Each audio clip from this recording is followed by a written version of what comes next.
been a fan for a very, very, very, very long time. Okay. But obviously we're living in the age of the MP4 and the MKV. Alright? Okay. But I went to see it. So I just thought I'd talk about it while it's still fresh in my mind.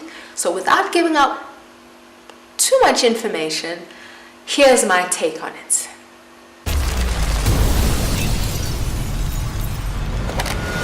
I saw someone down there. He wasn't human.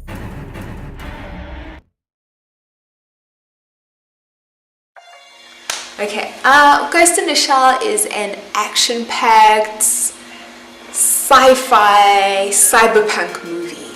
Okay, now what is cyberpunk? If you're wondering, cyberpunk is a subgenre of science fiction.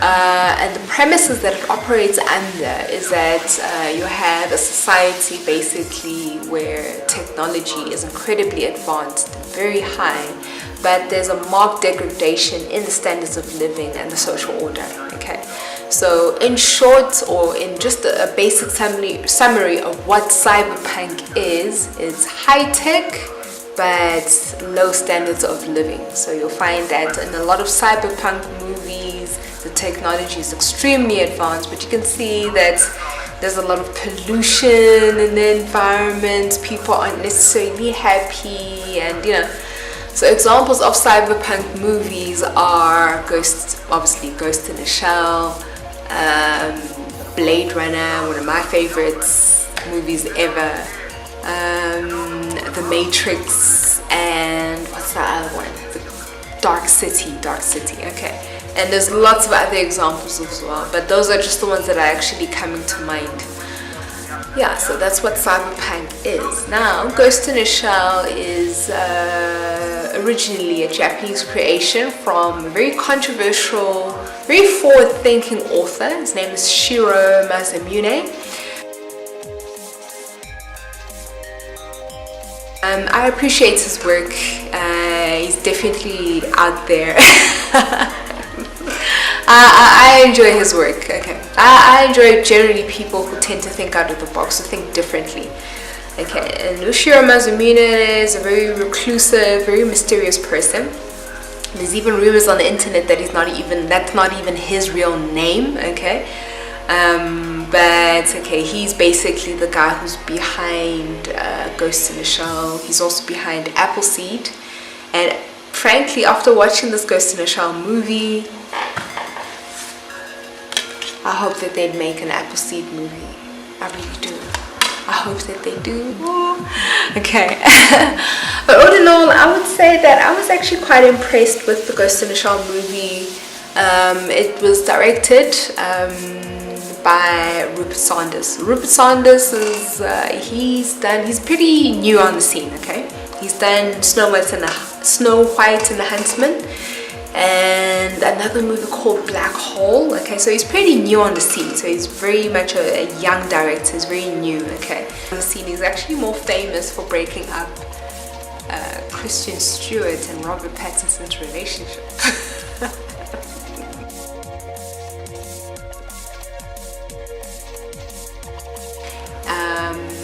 You'll probably enjoy it more if you watch the anime, if you watch the movies, if you watch the TV series, okay?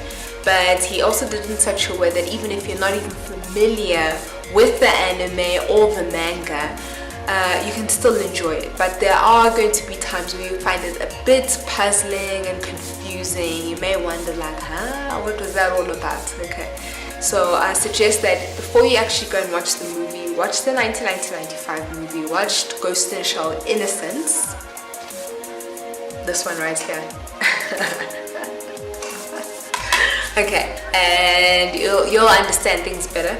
But I am incredibly impressed with what he did with the movie. He gave a nod to everything, like the TV series, the movies, everything. Okay, you'll recognize certain elements from those movies. Okay, but he still managed to make it his own movie. Okay, and even though he included a lot of the content from the animes and the movies, but he didn't give away too much. Okay, in other words, basically, if it continues to do well at the box office and it gets approved to be, for another sequel to be done, which I hope it will be, crossing my fingers,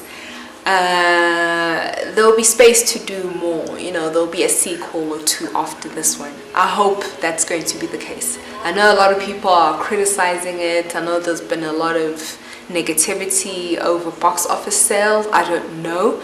Personally, I think it is going to continue to do well on box office. It's going to do well on download sales.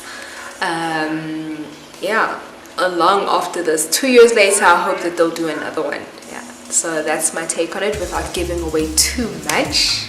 So I suggest that you go and watch it. Take your girlfriend, your boyfriend, family, friends. I'm pretty sure they will enjoy it as well. I would say that my favorite scenes from the movie, but it's still fresh in my mind, I would say it would be the opening sequence. The opening sequence gave me goosebumps. I loved the opening sequence. I really enjoyed it. My favorite character, I would say, is Section 9 director Daisuke Aramaki.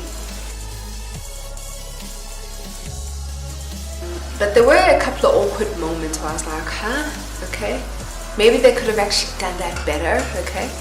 But the rest of the movie was pretty good. It was easy to follow, you know. Yeah, but I won't say any more after this. Go and see it, and then you decide for yourself whether it was crappy or good, okay. And then later on, I will do another detailed review. I'll really go into the history of Ghost in the Shell, cybernetics and robotics, because that's a personal hobby of mine. I love that subject matter. I'm studying it in my postgraduate studies, so it's going to be great. It's amazing. Yeah, I really enjoyed it. Personally, if I had to give it a score out of 10, I would say 8.5 out of 10. Okay, yeah. That's my take on it. Okay, so don't forget to subscribe, share and like my video. Don't forget to also click on the bell, okay, so that when I upload the video you get notification. And like I said, later on I will do a much more detailed review, and that'll be probably like a month or two after this. I hope that everybody by then would have watched it. Yeah, so well, anyway, have a lovely evening and I'll see you in the next episode.